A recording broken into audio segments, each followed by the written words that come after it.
O impulso financeiro mais básico de todos é economizar para um dia chuvoso. Porque temos sido dolorosamente lembrados pelos últimos meses de turbulência financeira. O futuro é muito imprevisível. O mundo realmente pode ser um lugar perigoso. Muitos de nós não passam pela vida sem um pouco de má sorte. Alguns de nós sofrem muito. Trata-se de estar no lugar errado e na hora errada. Como Nova Orleans, quando o furacão Katrina a atingiu.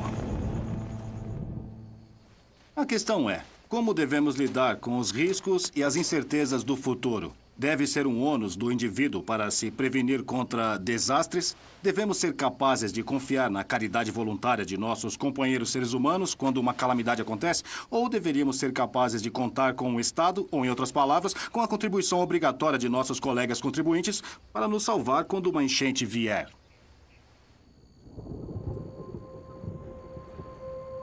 Esse é um longo caminho de fazer uma pergunta simples. Você está seguro? Os britânicos certamente pensam que estão. Hoje, pagamos uma porção maior de nossa renda para o seguro do que qualquer outro povo no mundo. É realmente muito estranho, porque a Grã-Bretanha é um dos países mais seguros do mundo.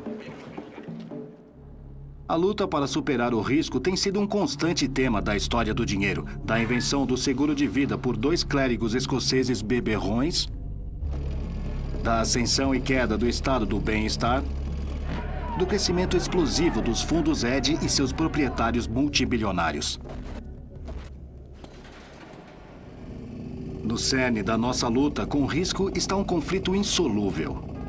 Queremos ser financeiramente seguros e assim ansiamos por um mundo previsível. Mas o futuro parece sempre vir com formas novas e desagradáveis para nos pegar de surpresa. Queremos um risco calculável.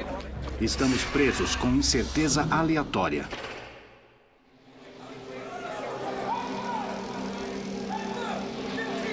Ascensão do dinheiro. Negócio arriscado.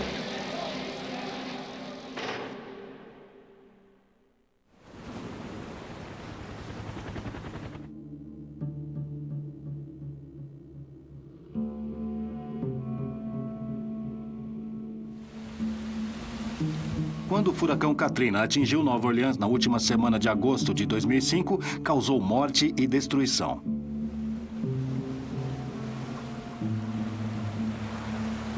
No entanto, não é uma catástrofe natural que agora ameaça a sobrevivência da cidade. A verdadeira lição do desastre é sobre o dinheiro. Como o sistema de gestão de riscos que chamamos de seguros simplesmente falhou quando confrontado com uma calamidade dessa magnitude. O furacão não atingiu Nova Orleans diretamente. A principal força da tempestade passou ao nordeste da cidade.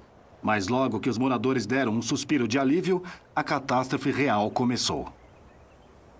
Esse canal industrial liga o lago Pontchartrain ao Mississippi. Depois do furacão, a enorme tempestade elevou tanto o nível de água no canal que rompeu o dique, derramando uma quantidade enorme de água do lago aqui, no Ninth Ward de Nova Orleans. Logo ao leste de Ninth Ward está São Bernardo, uma comunidade de proprietários de casas de colarinho azul, onde todos, pelo menos no papel, são cobertos por seguros particulares.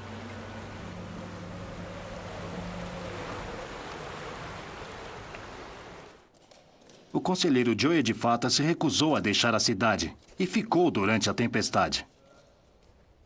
Por fim, ele foi forçado a subir no telhado da prefeitura, conforme as águas continuavam subindo. Bem aqui, onde estamos indo, essa é a marca d'água. Essa é a marca da água? Ela chegou até aqui. A água entrou neste edifício e foram 4,5 metros de água em 15 minutos. Nossa. Do segundo andar desse edifício, eu podia ver, descendo a Juiz Pérez, uma parede de água. Nessa parede de água havia detritos, automóveis, veículos, peças de telhados e... Nessa parede de água, você sabe, uma estimativa de 15 e 20 metros de altura. Nossa, movendo rapidamente. Isso, se movendo com rapidez, descendo por essa alameda, essa rua e levando tudo com ela. A paróquia de São Bernardo foi completamente inundada em apenas 15 minutos. Apenas 5 casas de 26 mil casas não foram inundadas. Mais de 2.000 pessoas foram mortas no furacão Katrina e na subsequente inundação. Aqui, na paróquia de São Bernardo, 148 pessoas perderam a vida, principalmente porque ficaram presas em suas casas conforme as águas iam subindo. Os sinais pintados sobre essas casas abandonadas diz se os corpos foram encontrados após a água ter baixado. Um pouco parecida com a Londres medieval, nos tempos da peste.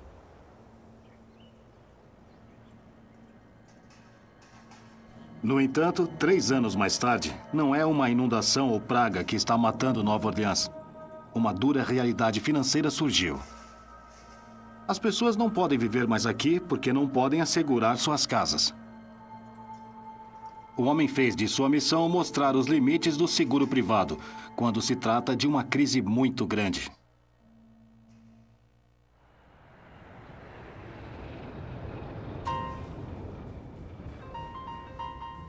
Ele é o ex-piloto da Marinha Richard F. Scruggs, um desses advogados que só a América parece produzir. Dick Scruggs tirou 50 milhões de dólares da indústria do amianto. Depois, 248 bilhões de dólares das empresas de tabaco por não alertarem os fumantes do perigo de câncer de pulmão. Esse tipo de trabalho tem suas recompensas. Os honorários de Scruggs, no caso do tabaco, totalizaram 1,4 bilhões de dólares. O alvo mais recente de Scruggs tem sido as empresas americanas de seguro. Seus clientes, centenas de proprietários cujas casas foram destruídas pelo Katrina, argumentam que as empresas estavam se recusando a pagar as reivindicações genuínas, uma visão que as seguradoras disputam. Havia uma casa ali? Havia uma casa aqui, uma casa ao lado, onde você pode ver o trailer. Scruggs teve seus prejuízos também nessa luta. Sua própria casa na praia da Alameda Pascagoula, aqui na costa do Mississippi, foi tão danificada pelo Katrina que teve de ser demolida. Essa é a porta da frente. Essa é a porta da frente, bem aqui. A porta da laje, se preferir. Foi arrancada. Fomos arrancados. Se você pudesse corrigir o sistema. Mas eu tenho recursos. Sou felizardo por ter recursos. Para perder a casa e reconstruí-la? Para perder a casa e construí-la novamente. Certo. E se você tivesse o poder de mudar o sistema para que as pessoas realmente fossem asseguradas, como você faria isso? Existe uma maneira de fazer o seguro funcionar novamente? Sim, há. A divulgação de que você está comprando, você sabe, é como um medicamento, uma caixa preta de advertência sobre ele. Isso é o que ele faz, isso é o que você deve tomar cuidado, em oposição a esse dispositivo que é chamado de apólice moderna de seguro, que ninguém pode interpretar ou entender.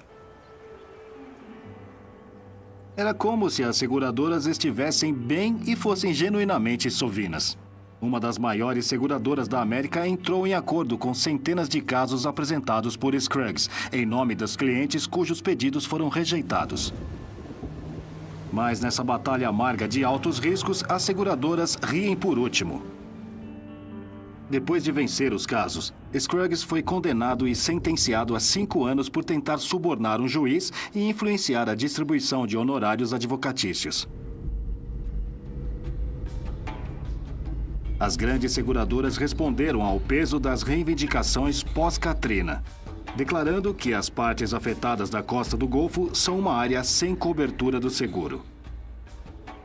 Hoje, como o conselheiro Joey de Fata descobriu, fazer o seguro de uma casa nessa parte de Nova Orleans é praticamente impossível. Eles também não podem fazer uma hipoteca. Isso mesmo. Eles têm que fazer uma escolha. Posso construir uma casa aqui ou me muda para outra área onde o seguro pode ser um pouco mais barato e eu consigo pagar. Então isso está prejudicando a nossa comunidade. Isso está distanciando o nosso povo do núcleo dessa paróquia, afastando-os para longe. 3 anos após o desastre, a paróquia de São Bernardo tem apenas 1/3 de sua população pré-Katrina.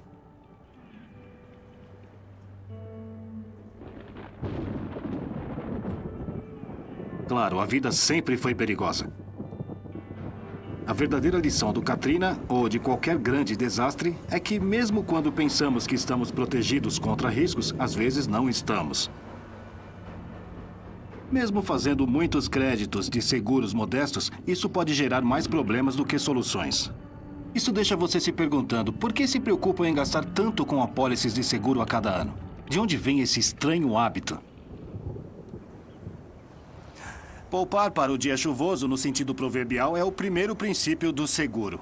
Mas o truque é saber o que fazer com as economias de modo que, ao contrário de Nova Orleans depois do Katrina, estejam à disposição quando precisar. Para isso, você precisa ser mais esperto do que é normalmente. Isso nos dá uma dica valiosa quando ao período exato onde a história do seguro moderno teve suas origens. Onde mais, além da bela e sagaz Escócia.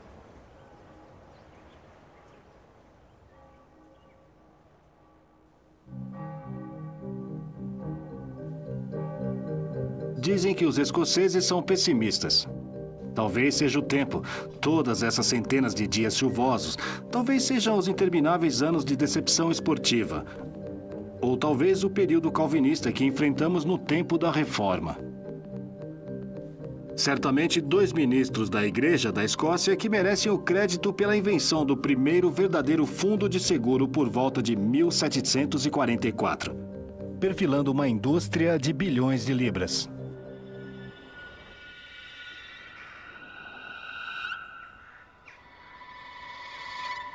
Kirkyard de Greyfriars é mais conhecido como os ladrões de túmulos, os homens da ressurreição, que surgiram no final do século XVIII para fornecer à Faculdade de Medicina da Universidade de Edimburgo cadáveres para dissecação. Mas a importância duradoura de Greyfriars vem do trabalho do ministro Robert Wallis e seu amigo Alexander Webster. É de algum modo apropriado que ministros escoceses tivessem inventado o seguro moderno. Afinal, temos a tendência de pensar neles como a personificação da prudência e parcimônia, sobrecarregados com uma antecipação do castigo divino iminente para cada transgressão minúscula. Mas, na verdade, Robert Wallis era um forte beberrão, assim como um prodígio da matemática, que gostava mais do que tudo secar garrafões de bebidas com seus colegas beberrões. Wallace e Webster estavam descontentes com a forma como as viúvas e os filhos de seus colegas clérigos eram tratados quando o ceifador os golpeava. Eles frequentemente ficavam sem teto e sem dinheiro. O plano que Wallace e Webster inventaram foi genial. Primeiro, o verdadeiro fundo de seguros da história. Esses são alguns dos cálculos volumosos que Robert Wallis fez, agora alojado no Arquivo Nacional da Escócia. E você pode ver como ele apresentava os números repetidamente, fazendo suposições muito cuidadosas e com o número máximo de viúvas e órfãos que teriam de ser beneficiados. O ponto-chave, no entanto, foi que a partir de agora os ministros não teriam apenas que pagar dinheiro quando um deles morresse. Pelo contrário, eles pagariam prêmios que seriam usados para criar um fundo. E o fundo, então, seria investido para os fins lucrativos. E as viúvas e os órfãos seriam, então, pagos com os retornos dos dinheiros, deixando todos os prêmios acumularem.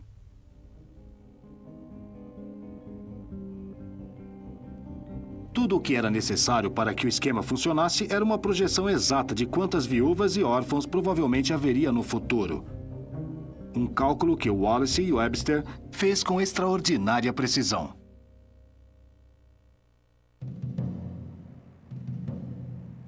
A criação do Fundo para Viúvas de Ministros Escoceses foi um marco na história financeira, pois forneceu um modelo não apenas para os clérigos escoceses, mas para todos os que aspiravam precauções às eventualidades da vida. Em 1815, o princípio do seguro foi suficientemente difundido para ser adotado para as viúvas e homens que perderam suas vidas lutando contra Napoleão. Na Batalha de Waterloo, suas chances de ser morto eram de 1 em 4. Mas pelo menos, se você tivesse um seguro, teria o consolo de saber que sua esposa e filhos não seriam jogados na rua. Era o novo significado para a frase dar cobertura.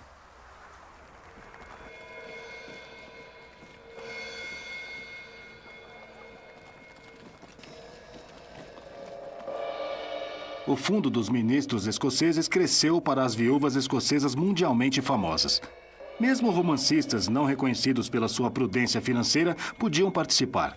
Walter Scott levou a cabo uma política em 1826 para tranquilizar seus credores de que seriam pagos em caso de sua morte. Em meados do século XIX, ser assegurado era tanto um símbolo de respeitabilidade como ir à igreja todos os domingos.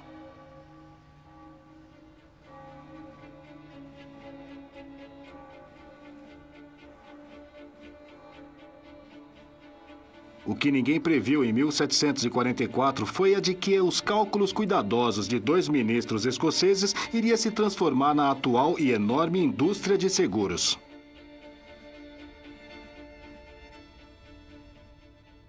Como Robert Wallace entendeu há 250 anos, o tamanho importa para os segurados.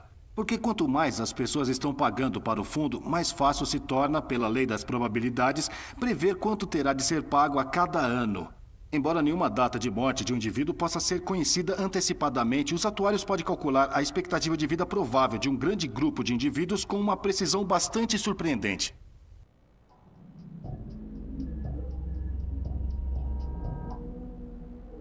Em outras palavras, o seguro é a tentativa de lidar com os riscos do futuro.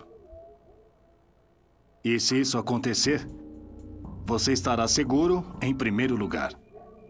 Não importa quantos fundos privados como o Scott Windows são criados, sempre haverá pessoas além do alcance do seguro, que eram muito pobres ou muito irresponsáveis para poupar para o tal dia chuvoso.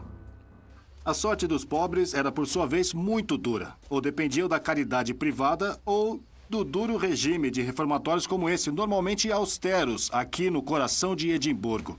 No entanto, em 1880, as pessoas começaram a sentir que os perdedores da vida, de alguma forma, mereciam o melhor. A semente foi plantada em uma abordagem totalmente nova. A semente do risco que acabaria por germinar no estado do bem-estar moderno. Esse sistema estatal de seguros foi projetado para explorar a economia em grande escala, cobrindo literalmente todos os cidadãos, do berço à sepultura.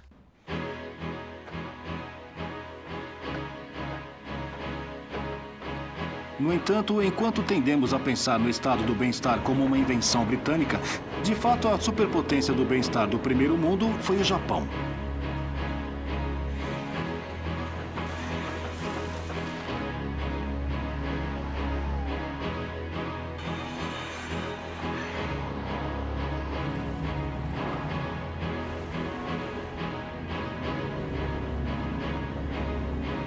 Desastres apenas atingiram ferozmente o Japão na primeira metade do século XX.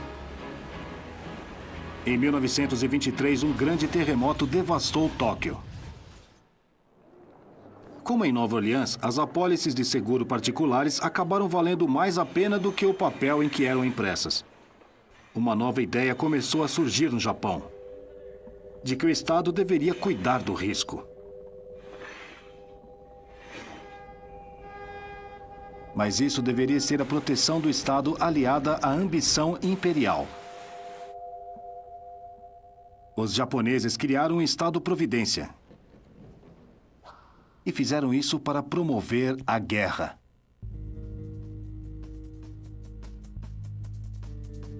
Foi o período de meados do século XX de apetite insaciável do Estado pelos seus jovens soldados e trabalhadores, não algum tipo de sangramento altruísta do coração que inspirou o aumento do bem-estar.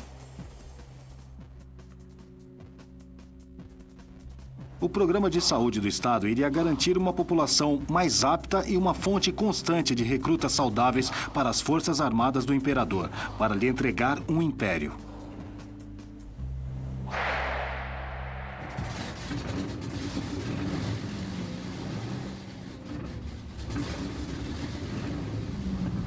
O slogan da guerra, "Todas as pessoas são soldados", foi adaptada para se tornar "Todas as pessoas deveriam ter um seguro".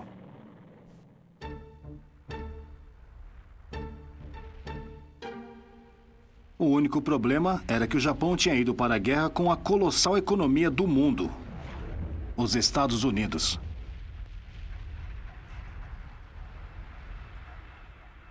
O estado de guerra do Japão provou ser um erro enorme. Além da quase 3 milhões de vidas perdidas em oferta ao Japão condenado pelo Império em 1945, o valor do estoque de capital do Japão inteiro parecia ter sido reduzido a zero por bombardeios americanos.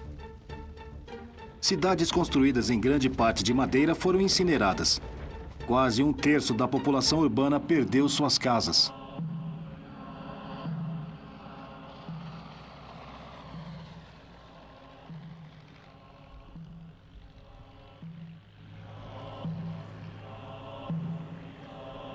Praticamente a única cidade a sobreviver intacta foi Kyoto, a antiga capital imperial. 1945 pode ter visto o fim do estado de guerra japonês. Mas não foi o fim do experimento japonês patrocinando o estado do bem-estar. No Japão, como na maioria dos países combatentes, a lição era clara. O mundo era um lugar muito perigoso para os mercadores de seguros privados enfrentarem. Mesmo com a melhor boa vontade do mundo, as pessoas não poderiam esperar se precaver contra a Força Aérea Americana. A resposta, praticamente em todos os lugares, era a mesma. O governo deveria intervir com efeito para nacionalizar o risco.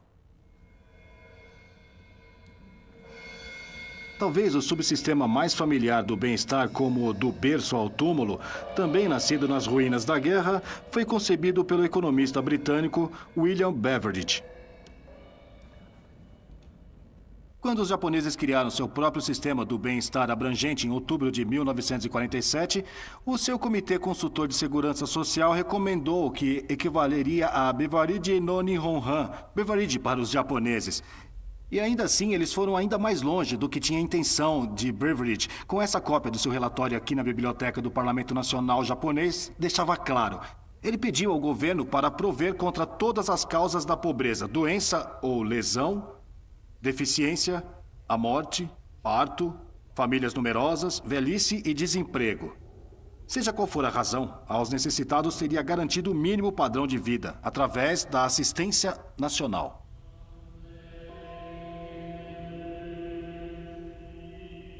A partir de agora, os japoneses não teriam que contar com a benevolência de um senhor feudal ou a sorte dos deuses. O estado do bem-estar os protegeria contra todos os caprichos das mudanças do mundo moderno. Se eles não pudessem pagar pela educação, o Estado pagaria. Se não pudessem encontrar trabalho, o Estado pagaria.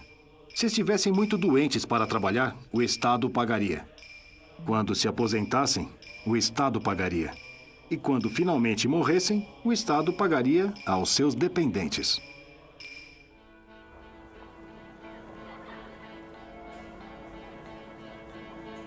Então, o que aconteceu depois da guerra no Japão? Foi quase a extensão do estado de guerra e bem-estar. O slogan agora era: todas as pessoas deveriam ter pensões. O estado do bem-estar japonês parecia ser um milagre da eficiência. Na saúde pública e na educação, o Japão liderou o mundo. No final de 1970, os japoneses podiam se vangloriar de que seu país tinha se tornado na superpotência do bem-estar.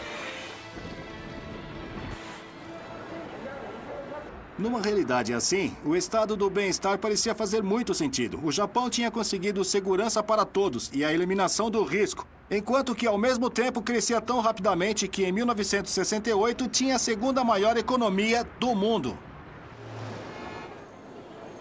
Um economista americano ainda previu que a renda per capita do Japão poderia ultrapassar a renda per capita americana no ano 2000.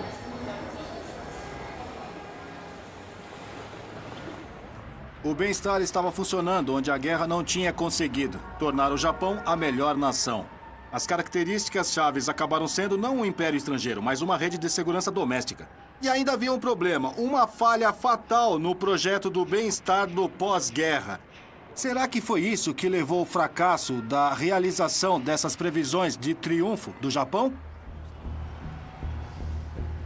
O estado do bem-estar parecia estar funcionando bem o suficiente no Japão de 1970, mas em outros lugares haviam sinais de que nem tudo estava bem. Na Grã-Bretanha e em todo o mundo ocidental, o estado do bem-estar, ao que parece, tinha removido os incentivos sem os quais uma economia capitalista simplesmente não pode funcionar. O pote de dinheiro para aqueles que se esforçam. A vara de dificuldades para aqueles que são ociosos. O resultado foi estagflação, crescimento baixo e inflação alta. O que deveria ser feito? Um homem e seus alunos acreditam ter a resposta. Graças em grande medida à sua influência, uma das grandes tendências econômicas dos últimos 25 anos era a de que o estado do bem-estar fosse desmontado, reintroduzindo as pessoas a um forte choque, ao monstro imprevisível que acreditavam terem escapado. O risco.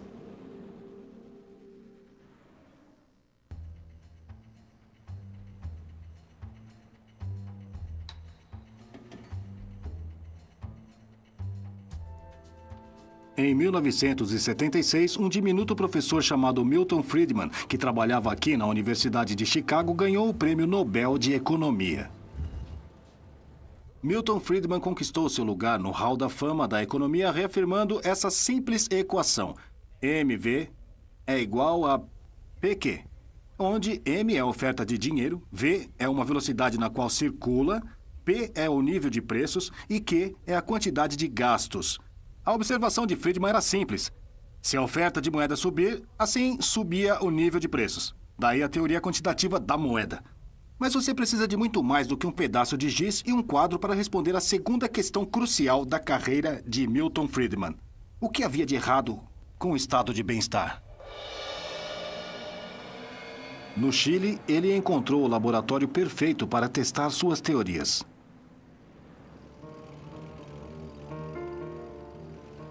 Em setembro de 1973, tanques haviam passado por Santiago para derrubar o governo do presidente marxista do Chile, Salvador Allende, cuja tentativa de transformar o país em um estado comunista havia terminado em um total caos econômico e em um chamado ao parlamento chileno por um golpe militar.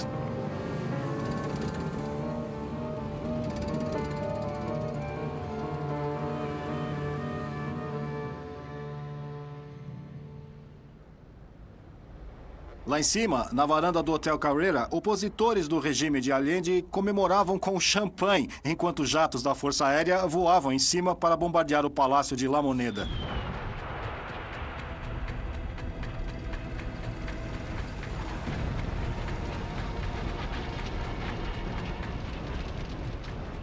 Aqui no palácio, Allende se preparou para tomar uma última posição, desesperadamente com uma HK-47 apresentado a ele por seu modelo cubano Fidel Castro.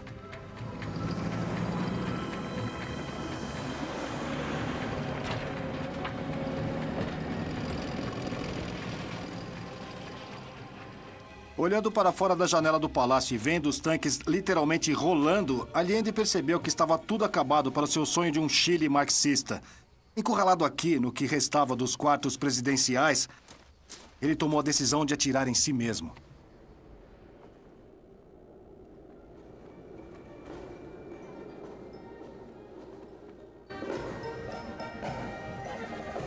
"35 anos mais tarde, você ainda pode ver os buracos de bala em alguns dos edifícios ao redor da praça. Sentido! O que aconteceu aqui em setembro de 1973, em muitos aspectos, sintetizou uma crise mundial do estado do bem-estar e representou uma dura escolha entre os sistemas econômicos alternativos. Com a saída do colapso e a inflação galopante, o sistema do Chile de benefícios universais ia de forma eficaz à falência. Para Allende, a única solução foi uma tomada completa de toda a economia no estilo soviético. Mas os generais e seus apoiadores sabiam que não queriam isso. Mas o que realmente queriam, dado o seu status quo insustentável? Então entra Milton Friedman.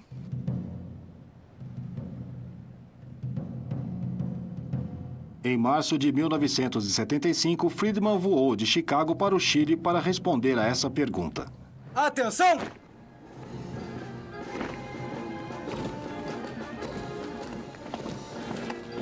Além de dar palestras e seminários, Friedman chegou aqui ao Palácio de La Moneda para uma reunião com o novo presidente chileno Augusto Pinochet.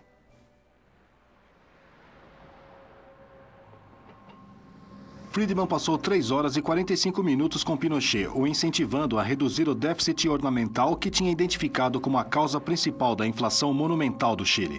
Em seguida, rodando uma taxa anual de 900%. Um mês depois da visita de Friedman, a junta militar chilena anunciou que a inflação seria cessada a qualquer custo. O regime do governo teria de cortar gastos em 27%.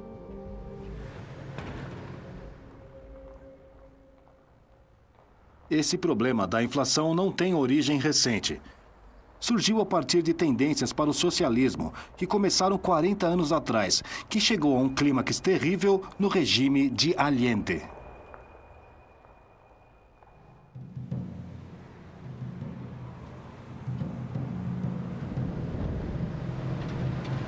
Por dar esses conselhos, Friedman foi denunciado por agir como um consultor para um ditador militar responsável pelas execuções de mais de 2.000 comunistas verdadeiros e suspeitos e pela tortura de quase 30.000.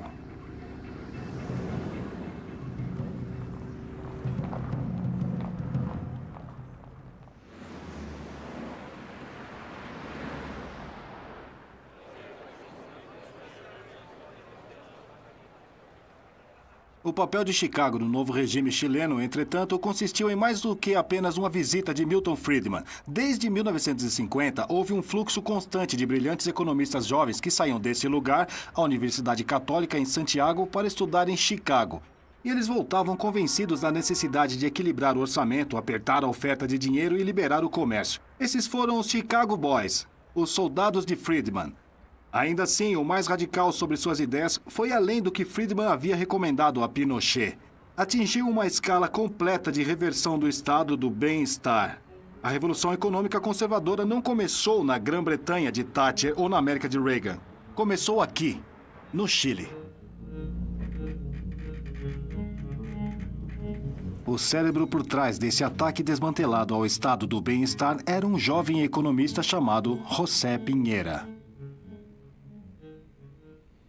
A economia do Chile foi destruída. Tivemos 50 anos de protecionismo, intervencionismo estatal, como socialismo, se quiser. E depois, isso foi agravado durante o governo de Allende. Nós tínhamos criado uma espécie de estado do bem-estar e que, naturalmente, estava indo à falência no Chile. Entre 1979 e 1981, Piñera e seus colegas originaram um novo e radical sistema de pensões para o Chile, dando a cada trabalhador a possibilidade de optar pelo salário de idade que você tem no sistema estatal. Em vez de pagar um imposto sobre os salários individuais, cada trabalhador agora poderia colocar 10% de seu salário em uma conta individual de aposentadoria pessoal e ser gerida por empresas privadas concorrentes. Houve também um pequeno prêmio por invalidez e seguro de vida. A ideia era dar a cada trabalhador uma sensação de que o dinheiro que estava sendo colocado de lado era de sua propriedade. Era seu próprio capital.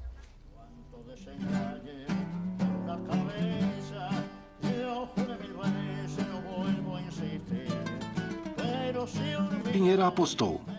Ele deu aos trabalhadores uma escolha: ficar com o antigo sistema de repartição ou optar pelas novas contas pessoais de aposentadoria.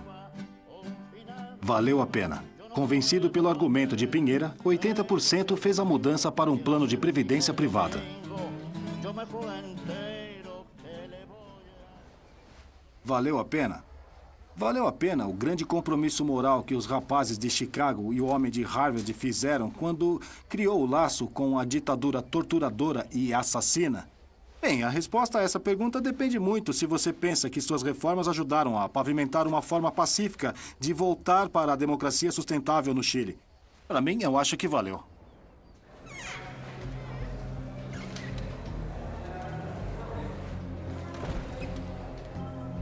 Em 1980, Pinochet prescreveu uma nova Constituição que originou uma transição de 10 anos para o retorno à democracia. 10 anos depois, ele deixou o cargo de presidente. A democracia foi restaurada. E naquela época, o milagre econômico estava em andamento e ajudou a garantir a sua sobrevivência.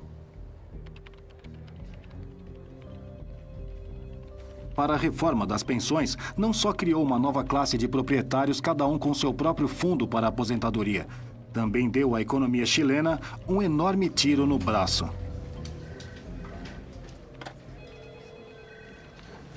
Esses corretores do Banco do Chile estão investindo contribuições dos trabalhadores chilenos, pensões no mercado de ações. E eles estão fazendo um bom trabalho dele. Os retornos médios sobre as contas pessoais têm sido por volta de 10%, refletindo o fato de que, 20 anos após 1987, o mercado de ações chileno subiu para o fator de 18.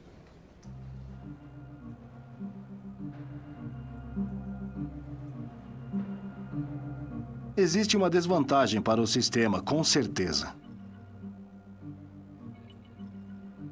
Uma vez que nem todos na economia têm um emprego regular em tempo integral, nem todos acabam participando do sistema. O que deixa uma parte substancial da população sem cobertura previdenciária alguma. Estou de pé em frente à sede do Partido Comunista, aqui em La Vitória, um subúrbio de Santiago que já foi um dos focos da oposição ao regime Pinochet. Pela maioria das pessoas aqui serem desempregadas ou trabalharem no setor informal, não pagam ou não podem pagar o sistema de pensões, o que significa que não ganham nada com isso. Esse é o tipo de bairro onde Che Guevara ainda é herói local, não José Pinheira.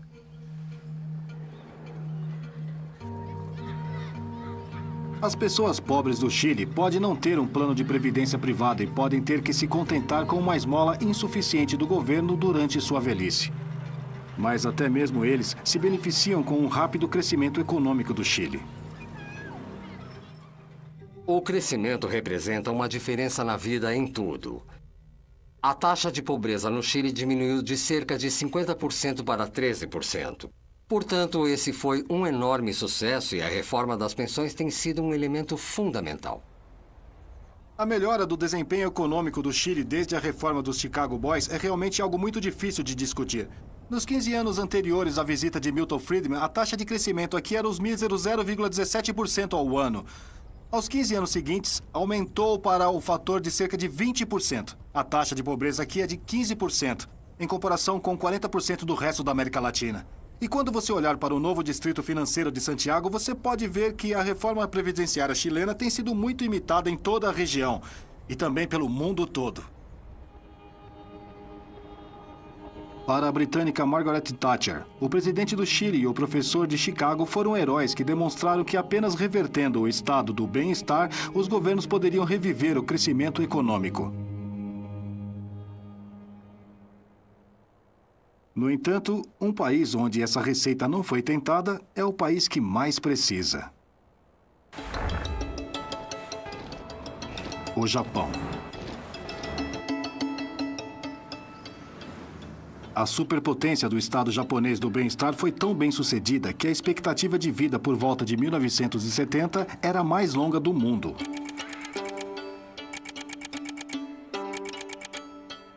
O problema era que o Estado japonês do bem-estar foi muito bem sucedido.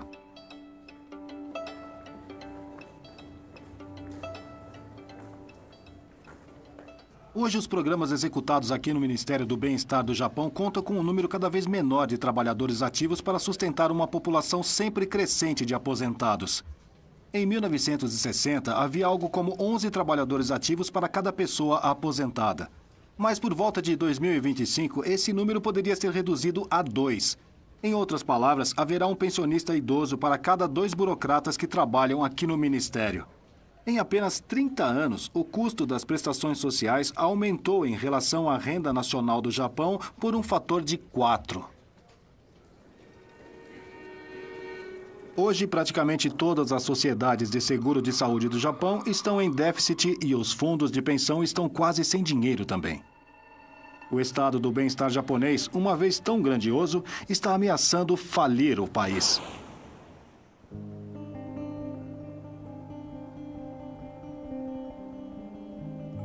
Seguros. Pareciam uma ideia tão brilhante nos cálculos dos ministros escoceses e ainda mais brilhante no abrangente estado do bem-estar japonês. Mas, como vimos, os melhores esquemas colocados podem ser jogados em desordem por uma mudança inesperada dos acontecimentos. Então, há alguma maneira melhor de gerenciar riscos em um mundo incerto? Desastres como o 11 de setembro e o Katrina expõem os limites dos seguros tradicionais e do estado do bem-estar. Mas o seguro e o estado do bem-estar não são as únicas maneiras de garantir proteção contra choques futuros. Atualmente, forma inteligente de fazer isso é estar coberto. Agora todos ouviram falar de fundos derivativos, mas o que exatamente significa essa cobertura? E de onde ela vem?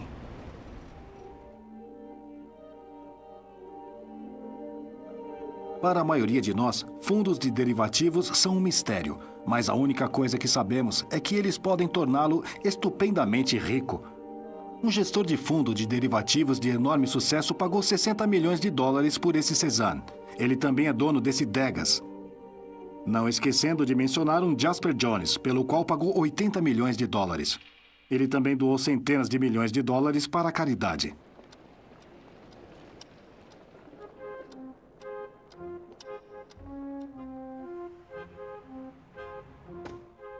Ken Griffin é o fundador do Citadel Investment Group, um dos maiores fundos de derivativos do mundo.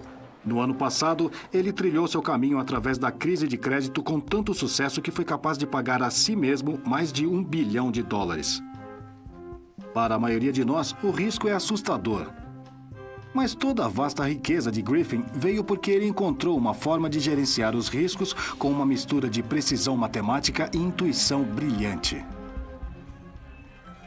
Nada é constante, nada é do jeito que sempre foi. Então, o que acredito é que as pessoas que são realmente boas nisso têm grande intuição, têm instinto grande. Seus instintos, na verdade, dizem alguma coisa. A matemática é importante porque demonstra o entendimento do problema. Mas, em última análise, a decisão sobre assumir ou não um determinado risco, acho que é realmente uma decisão humana em todos os sentidos.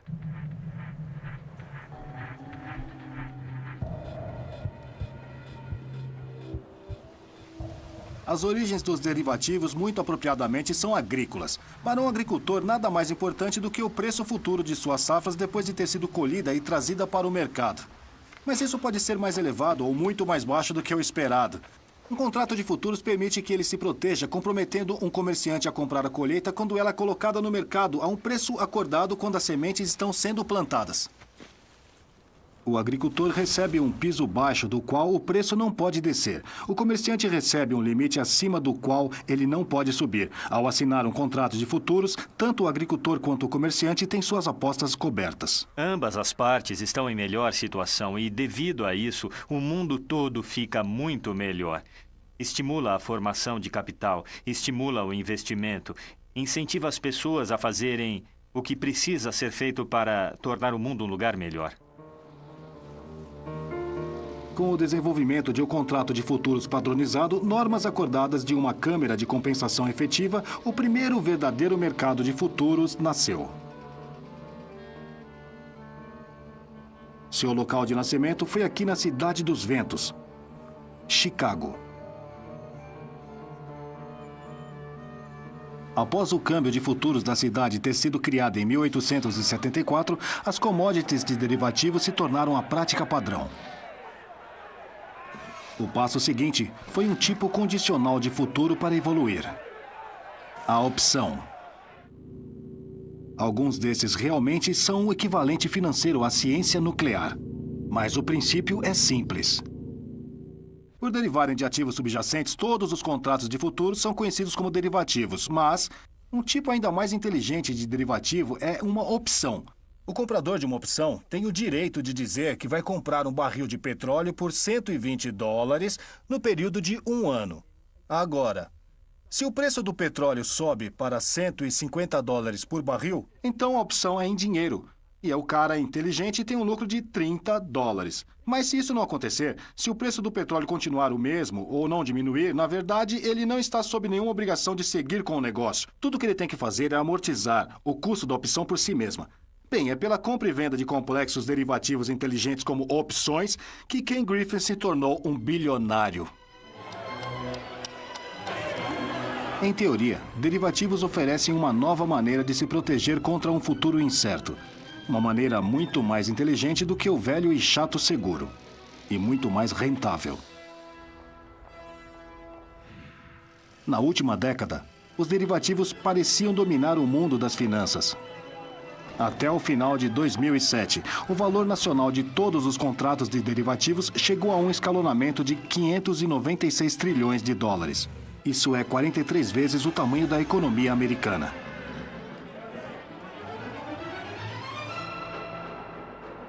Existem enormes benefícios econômicos para as pessoas que trabalham aqui.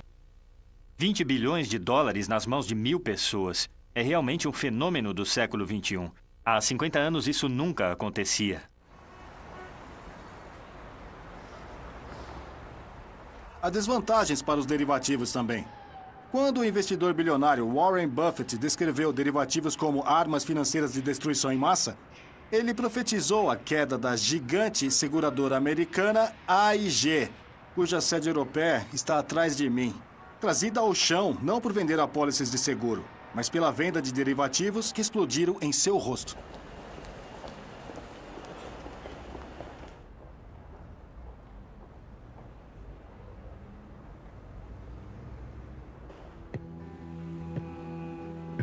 Nosso desejo humano básico de nos proteger contra o risco tem se revelado frustrantemente difícil de ser satisfeito. As seguradoras nos decepcionam. Estados do bem-estar afundam em insolvência. E os derivativos acabam sendo uma faca de dois gumes também.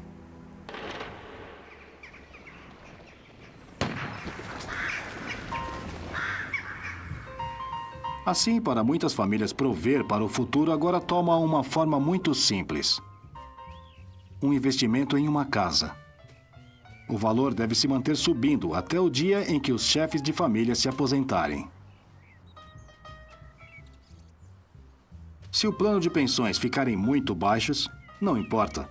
Há sempre um lar docilar. Como uma pensão ou uma apólice de seguro, essa estratégia tem uma falha muito óbvia. Ela representa uma aposta única, totalmente sem derivativos, de um mercado único, o mercado imobiliário. Mas, como veremos no próximo episódio de A Ascensão do Dinheiro, uma aposta em tijolos e argamassa, ou da boa e velha madeira japonesa, não é nada além de casas seguras.